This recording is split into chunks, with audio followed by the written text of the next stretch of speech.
કયા હિસાબથી તમે ગુજરાતના લોકોને અભન અને મૂર્ખ કહ્યા?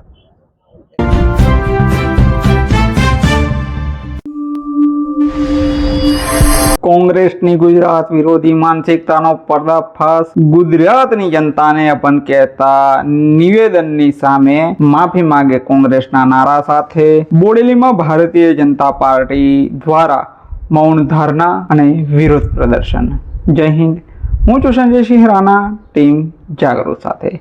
ગુજરાતની અસ્મિતા અને જનતાના અપમાનના મુદ્દે ફરી એકવાર રાજકારણ ગરમાય. ગુજરાતની ખમીરવંતી જનતા માટે વપરાયેલા અભન અને મૂર્ખ જેવા શબ્દો હવે વિવાદનું વંટોળ સર્જ્યો છે. આ નિવેદનના વિરોધમાં આજે છોટાઉદેપુર જિલ્લાના બોડેલીમાં ભારતીય જનતા પાર્ટી દ્વારા આક્રમકપણે મૌન વિરોધ પ્રદર્શન કરવામાં આવ્યું. બોડેલીના રામચોક ખાતે ભગવાન બિરસા મુંડા અને બાબા સાહેબ આંબેડકરની પ્રતિમાની નીચે ભાજપના કાર્યકરો એકઠા થયા હતા અને રાજ્યના સ્વાભિમાન પર થયેલા આ પ્રહારને લઈને ભાજપના કાર્યકરોમાં ભારે રોષ જોવા મળ્યો હતો.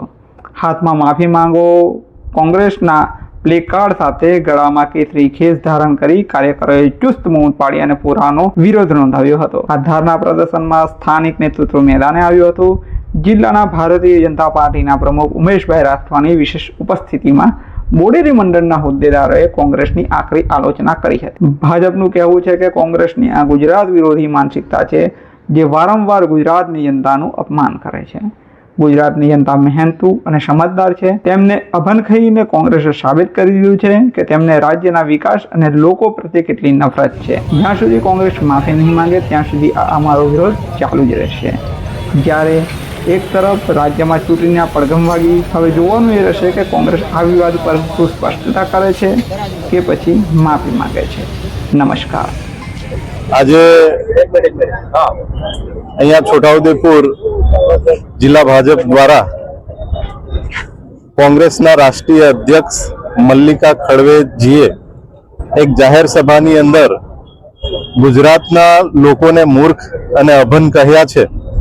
એક ગુજરાતી તરીકે એક સ્વાભિમાન અને ગુજરાતના ગૌરવને ઠેસ પહોંચાડી છે. ત્યારે સમગ્ર ગુજરાતની જે જનતા છે એ કોંગ્રેસના રાષ્ટ્રીય અધ્યક્ષને પૂછવા માંગે છે કે આ ગુજરાત પ્રત્યે આ પ્રકારનું જે કોંગ્રેસનું વલણ છે એ કયા હિસાબથી તમે ગુજરાતના લોકોને અભન અને મૂર્ખ કહ્યા?